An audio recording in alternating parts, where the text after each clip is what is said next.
फानूस बन के जिसकी हिफाजत हवा करे, वो शम्मा क्या बुझे जिसे रोशन खुदा करे, रोशन खुदा करे, रोशन खुदा करे। राजयोग का चमत्कार मौत की हार।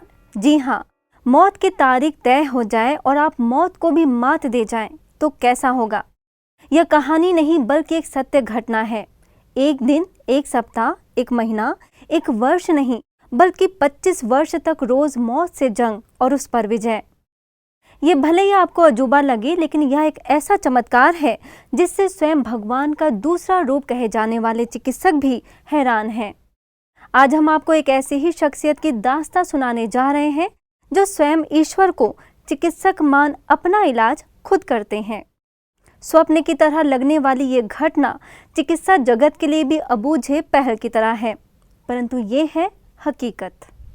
बर्बादे जिस्म के लिए बस एक ही ट्यूमर काफी है, और अगर हर सेंस में ट्यूमर बैठा है तो अंजामे जिस्म फिर क्या होगा। ये कहानी है मजबूत इरादों की, ये कहानी है ईश्वर पर अटूट निश्चय की, ये कहानी है राजयोग के प्रयोग से मृत्यु पर विजय की। जी हाँ, हम बात कर रहे हैं मध्य प्रदेश के नीमच में ब्रह्मा कुमारीज के स्थानीय शाखा के रीजनल डायरेक्टर वरिष्ठ राजयोगी बीके सुरेंद्र की, जो कि ब्रेन ट्यूमर जिसका नाम सुनते ही शरीर कांप उठता है, जिसकी कल्पना मात्र से ही रोंगटे खड़े हो जाते हैं। बीके सुरेंद्र की जिंदगी ठीक ठाक चल रही थी कि अचानक तूफान की तरह एक ऐसी बीमारी की आहट आई जिसके बारे में उन्होंने कभी सोचा नहीं। ब्रेन ट्यूमर ये एक ऐसी जंग है जिससे लड़ने के लिए लोग सरहद पार तक भी जाते हैं, लेकिन इस बीमारी में महंगी और दर्दनाक चिकित्सा के बाद भी उनके जीवन की आशा धूमिल ही रहती है। कई बार ऑपरेशन में सफलता के बाद भी मनुष्य कुछ ही समय में अपनी अनमोल जिंदगी गंवा बैठता है, लेकिन बीके सुरेंद्र इस बीमारी का सामना खुशी और मौज में रहते हुए राजयोग के प्रयोग से कर रहे हैं। उन्हें परमात्मा पर खुद से भी ज्यादा भरोसा है। ये घटना है सन 1992 की। सर दर्द तथा आंखों के सामने अचानक अंधेरा होने की शिकायत लेकर बीके सुरेंद्र शहर के नामचीन चिकित्सक के पास पहुंचे, जहां चिकित्सकों ने आंखों की जांच की, परंतु उन्हें मामला गंभीर लगा और उन्होंने उदयपुर के लिए रेफर कर दिया। परंतु वहां भी सुविधा न होने के कारण ब्रह्मा कुमारी संस्था की पूर्व मुख्य प्रशासिका राजयोगिनी दादी प्रकाश मणि के निर्देशन में अहमदाबाद जांच के लिए वह गए, और वहां चेकिंग के बाद पता चला कि ब्रेन में 9 ट्यूमर है। मेरे को 9 ट्यूमर थे तो ऑपरेशन संभव नहीं था, तो उन्होंने वैरायटी एक्सपेरिमेंट किए मेरे पर, अलग अलग प्रकार की दवाओं का प्रयोग किया। उसका परिणाम ये हुआ कि मैं दिन पे दिन मेरा स्वास्थ्य गिरता चला गया। करीब 2 महीने का इलाज चला और इलाज के बाद चिकित्सकों ने जवाब दे दिया कि अब कोई इलाज नहीं हो सकता, जिसके बाद मुंबई के डॉक्टर अशोक मेहता जी को बुलाया गया और उनसे दादी प्रकाश मणि ने अमेरिका में इलाज करने की सलाह ली। डॉक्टर अशोक मेहता ने अमेरिका के चिकित्सकों से सलाह ली, पर अमेरिका के चिकित्सकों ने साफ कह दिया कि इसका इलाज पूरे विश्व में कहीं नहीं हो सकता। इन सब के बीच दर्द और बढ़ा तो 21 अगस्त 1993 को फिर से सिटी स्कैनिंग की गई। स्कैनिंग में स्थिति और गंभीर निकली और चिकित्सकों ने बताया कि अब 22 ट्यूमर हो गए हैं। चिकित्सकों ने आश्चर्य व्यक्त करते हुए कहा, हमारे मेडिकल साइंस के आधार पर तो आपको 1 वर्ष पूर्व ही समाप्त हो जाना था। ये तो आपकी बोनस लाइफ है जो परमात्मा ने आपको बख्शी है। मुझे डॉक्टर ने जुलाई 93 में कहा था कि अब 1 महीने से ज़्यादा आप नहीं निकाल सकते, ज़्यादा से ज़्यादा आप अगस्त सितंबर से ज़्यादा नहीं निकाल सकते। डॉक्टर्स ने देखा कि स्थिति निराशाजनक है, लेकिन फिर भी बीके सुरेंद्र को उम्मीद की छोटी सी किरण दिखाते हुए कहा, यदि आप रेडियोथेरेपी लेना चाहें तो शायद आपके जीवन के 6 महीने बढ़ सकते हैं। ये बात सुनकर बीके सुरेंद्र रेडियोथेरेपी के लिए राजी नहीं हुए और वह नीमच आ गए। लेकिन उन्होंने फिर ये कहा कि भाई अब हम केवल, हमारे पास एक ही अल्टरनेट है कि हम आपका रेडियोथेरेपी करेंगे, कोबाल्ट सेक देंगे, जिससे आपका आयु 6-8 महीने 9 महीने बढ़ सकता है, बाकी और कोई उम्मीद अब नहीं है। स्थिति भयानक हो चुकी थी। चिकित्सकों ने स्पष्ट तौर पर कह दिया कि सितंबर 1993 में उनकी मौत अवश्य हो जाएगी। अब सुरेंद्र भाई की आंखों से धीरे धीरे दिखना बंद होने लगा। गर्दन टेढ़ी हो गई, हाथ पांव मुड़ गए और आवाज भी निकलना बंद हो गया। बॉडी पूरी कोलैप्स हो चुकी थी। मेरा लेफ्ट साइड पूरा पैरालिसिस हो चुका था। गर्दन स्टिफ होकर के इधर पूरा इस तरफ ऐसे चिपक गई थी पूरी गर्दन। 2 लोगों के सहारे से मैं चल पाता था। इतना होने के बाद भी बीके सुरेंद्र के चेहरे पर किसी भी तरह का कोई भय या चिंता नहीं थी। जब बीमारी के ठीक होने को लेकर कोई उम्मीद नहीं रही, फिर दादी प्रकाशमणि ने अंतिम पलों के लिए संस्थान के शांतिवन में आने का आग्रह किया और वह शांतिवन आ गए।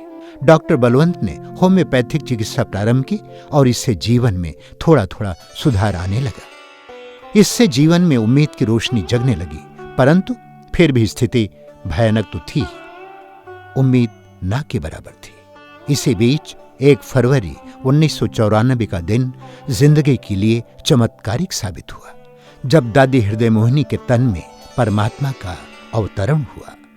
स्वयं परमात्मा शिव को इस बीमारी के बारे में बताया गया। फिर बाबा ने सुरेंद्र भाई को बुलाया और कुछ देर तक दृष्टि से ईश्वरीय शक्ति का बल भरते रहे। इतने में कुछ देर के लिए शरीर से बीके सुरेंद्र को उपराम होने का अनुभव होने लगा।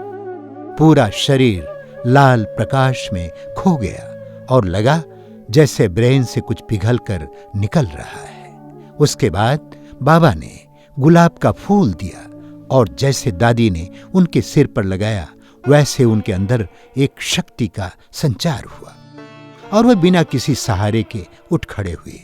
उसके बाद जीवन में पूर्ण रूप से बदलाव आने लगा और वह पूर्णतः स्वस्थ होने लगे। भाई साहब का अपना खुद का आत्मविश्वास इतना ऊंचा था, इतना बोल्ड उनके कॉन्फिडेंस के थे कि हमें लगता था कि डॉक्टर की बातें तो फेल होगी और आगे इनको ईश्वरीय शक्ति चलाएगी। चिकित्सकों के 3 महीने में मौत की तारीख घोषित करने के बाद रूहानी डॉक्टर स्वयं परमात्मा ने मौत के मुंह से निकाल एक नई जिंदगी प्रदान की। बीके सुरेंद्र भाई पूर्ण रूप से स्वस्थ होकर 17 वर्षों तक निर्विघ्न सेवा करते रहे। परंतु जुलाई 2013 में बड़े रूप से ब्रेन स्ट्रोक आया। फिर नीमच के ही एक अस्पताल में भर्ती कराया गया, जहां न्यूरो फिजिशियन डॉक्टर विपुल गर्ग ने सीटी स्कैन के बाद गंभीरता को देखते हुए अहमदाबाद के स्टर्लिंग हॉस्पिटल में रेफर किया।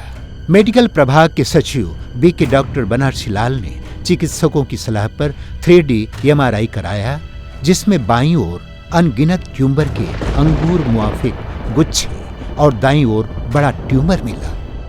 ये देखकर न्यूरो विभाग के विभागाध्यक्ष डॉक्टर सुधीर शाह आश्चर्यचकित हो गए और कहा कि ऐसे हालात में आदमी जिंदा नहीं रह सकता और इनका मस्तिष्क किसी भी वक्त फट सकता है। अपनी इच्छा शक्ति और भक्ति के बल पर उन्होंने इस बीमारी पर काबू पाया और 25 साल बहुत अच्छे निकाले। उनको उस समय विजन लॉस हुआ, पैरालिसिस हुआ, इन सब से वो बाहर आए। इसके बाद चिकित्सकों ने इलाज आरंभ किया, परंतु सुरेंद्र भाई ने चिकित्सा लेने से मना कर दिया, क्योंकि चिकित्सा विज्ञान में इसका इलाज संभव ही नहीं था और वह चिकित्सकों की बिना इजाजत के ही 3 मंजिल से नीचे उतर आए। इससे चिकित्सक नाराज हो गए कि यह जिंदा रह ही नहीं सकता, परंतु वे अपने नीमच सेवा केंद्र पर आ गए।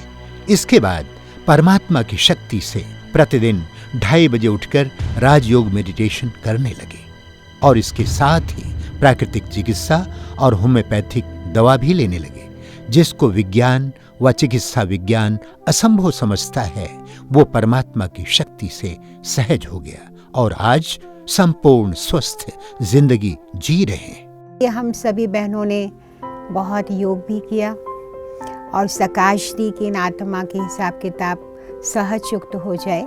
फिर भी हम निश्चिंत थे कि जो भी होगा, ड्रामा में जो होगा वो अच्छा ही होगा। लेकिन शुभ भावना हमारी इतनी थी कि उनसे भाई साहब बहुत जल्दी ठीक हो गए। राजयोग से मौत पर विजय और उस आर्टिकल को पढ़ के हमारा लौकिक परिवार माताजी हम ब्रह्मा कुमारी ईश्वरी विश्वविद्यालय के संपर्क में आए।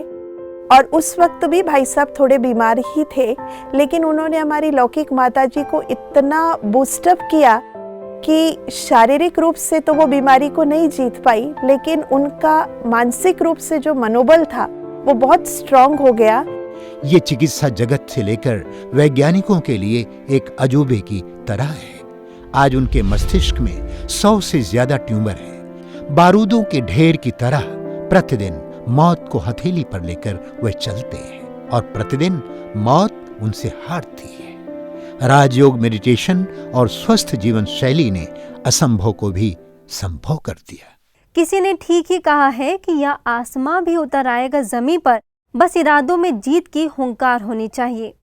ये बीके सुरेंद्र का आत्मविश्वास और अटल निश्चय का ही परिणाम है, जो वैद्यनाथ परमात्मा शिव को उन्होंने अपना चिकित्सक माना और राजयोग का प्रयोग अपनी असाध्य बीमारी पर करते हुए एक नया इतिहास रच दिया।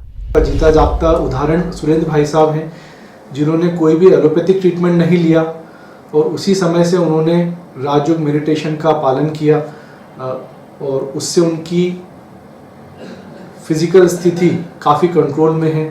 उसके पश्चात उन्हें ब्रेन से संबंधित कोई सिम्टम्स भी नहीं हुए।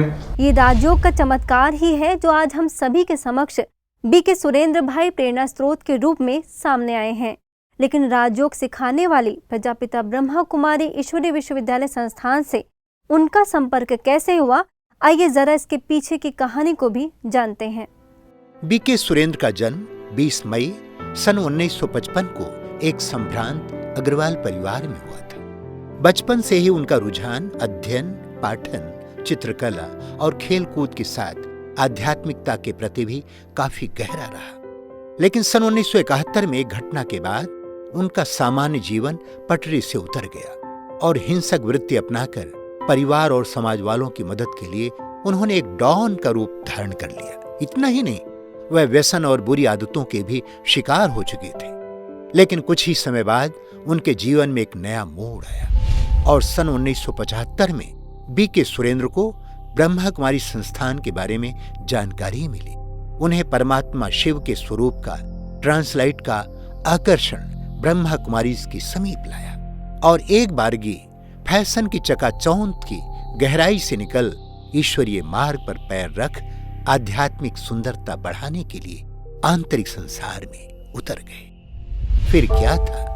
जीवन में जुआ और व्यसन का सेवन न करने की प्रतिज्ञा ली। साथ ही ये भी संकल्प लिया कि प्रतिदिन अमृत वेला योग साधना के साथ जो भी आर्थिक कमाई होगी उसका पहला हिस्सा परमात्मा के बाद ही प्रयोग में लाएंगे। ये कठोर व्रत इनके जीवन का वसूल बन गया और आज वही वसूल उन्हें ट्यूमर की भयानक बीमारी से बचाने का शायद रक्षा कवच है। 44 वर्षों से ये तीनों प्रतिज्ञाएं आज तक कभी भी भंग नहीं हुई। दैनिक दिनचर्या, जिसमें उन्होंने शरीर का चाहे कितना ही हिसाब आया, लेकिन अमृत वेले का योग, मुरली का नियम, खान पान की धारणाएं, उसमें कहीं अंश मात्र भी कॉम्प्रोमाइज नहीं किया। संघर्ष के मार्ग पर जो वीर चलता है वो ही संसार को बदलता है। जिसने अंधकार, मुसीबत और खुद से जंग जीती, सूरज बनकर वही निकलता है। आज बीके सुरेंद्र भाई पूरी दुनिया के लिए मिसाल बन गए। राजयोग द्वारा प्राप्त ईश्वरीय शक्ति और दुआओं के साथ 25 सालों में बीके सुरेंद्र भाई के नेतृत्व में 10 नए सेवा केंद्र और 90 गीता पाठशालाओं के साथ विस्तार हुआ।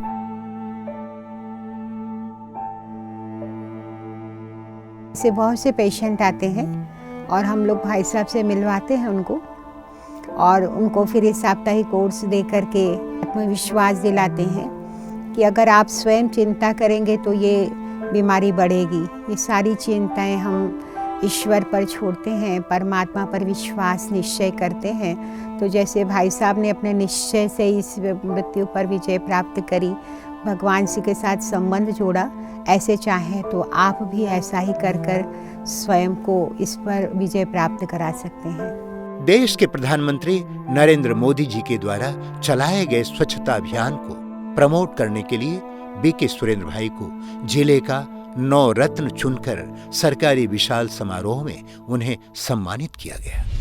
खुद को रोगी नहीं राजयोगी समझो तो बीमार चेहरा भी खिल जाएगा। अच्छा बनने की इच्छा न छोड़ो कभी, नया जीवन तुम्हें फिर से मिल जाएगा। खुद को रोगी नहीं राजयोगी समझो। विज्ञान के युग में यह सिद्ध हो गया है कि यदि ईश्वर पर संपूर्ण निष्ठा, भारतीय पुरातन जीवन शैली और राजयोग का सही तरीके से प्रयोग किया जाए तो मौत को भी मात दी जा सकती है। राजयोग के चमत्कार से मौत की हार और 25 वर्ष के कालजयी बीके सुरेंद्र के दीर्घायु और स्वस्थ जीवन की हम सभी कामना करते हैं। इस खास पेशकश में बस इतना ही। नमस्कार। ओम शांति।